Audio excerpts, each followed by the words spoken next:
দিনাজপুরের বীরগঞ্জ উপজেলার গোলাপগঞ্জ হাট শুধু সবজি আর পশুর জন্যই নয়, এখানকার মাছের বাজারও বেশ প্রসিদ্ধ।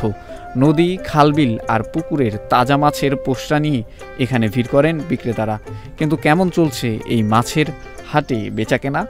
মাছের দাম কি ক্রেতাদের নাগালের মধ্যে আছে? চলুন বিস্তারিত জেনে নেওয়া যাক।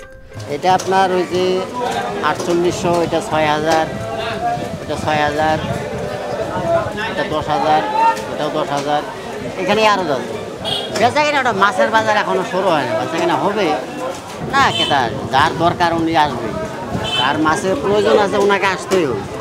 হ্যাঁ, এখন মনে করেন মাল কম করে করি তো বেচা কিনা হয়ে যায়। 2-1 কেজি যদি থাকে ওটা হয়তো ফ্রিজে রাখি, নাহলে নিজে খায় ফেলাই। ওটা মিরিকেল, ওটা 280 টাকা বেশি, 70 টাকা বেশি, আবার কাস্টমার হলে বেশিও বেচা যায়।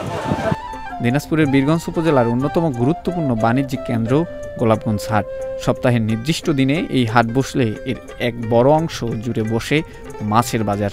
স্থানীয় পুকুর, খালবিল এবং নদী থেকে ধরা তাজা মাছ নিয়ে এখানে আসেন মৎস্য চাষি ও জেলেরা। ভোর থেকেই ক্রেতা বিক্রেতার হাঁকডাকে মুখরিত হয়ে ওঠে এই মাছের হাট। গোলাপগঞ্জ হাটের মাছের বাজারে দেশি প্রজাতির মাছের আধিক্য বেশি দেখা যায়। এখানে রুই, কাতলা, মৃগেল, শিং, মাগুর, পাবদা, ট্যাংরা সহ বিভিন্ন ধরনের ছোট মাছের সমারোহ থাকে।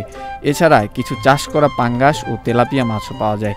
মাছগুলো সাধারণত জীবন্ত বা বরফবিহীন তাজা অবস্থায় বিক্রি হয়, যা ক্রেতাদের কাছে বেশ জনপ্রিয়। বিক্রেতাদের সাথে কথা বলে জানা গেছে, আড়াই মন হচ্ছে ভাইয়া। এই যে জাটকাটা আছে, জাটকাটা হলো 650 টাকা যাচ্ছি, 600 বেচতেছি। একটু বড় এটা 950 চাচ্ছি, 900 বেচতেছি। এগুলো ভাইয়া চাঁদপুর থেকে আসে, বরিশাল থেকে আসে। চিংড়ি সাতক্ষীরা, খুলনা, এদিককার চিংড়ি ভাই 850। জি, পাইকারি খুচরা দুটা বিক্রি করতে। আর বীরগঞ্জে আড়ত আছে।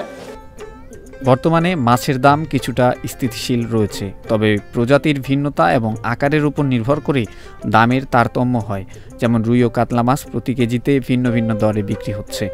ক্রেতা বলছেন, গোলাপগঞ্জ হাটে তাজা মাছ পাওয়া যায় এবং দামও শহরের বাজারের তুলনায় কিছুটা সাশ্রয়ী।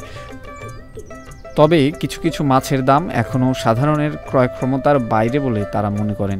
বিশেষ করে বড় আকারের দেশি মাছের চাহিদা বেশি থাকায় সেগুলোর দাম বেশি থাকে।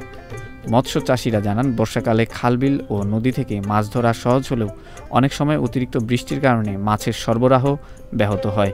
গোলাপগঞ্জ হাটের মাছের বাজারে স্থানীয় অর্থনীতি ও পুষ্টির চাহিদা পূরণে এক গুরুত্বপূর্ণ ভূমিকা পালন করছে। এই হাটের মাছের দাম ও সরবরাহ পরিস্থিতি নিয়মিত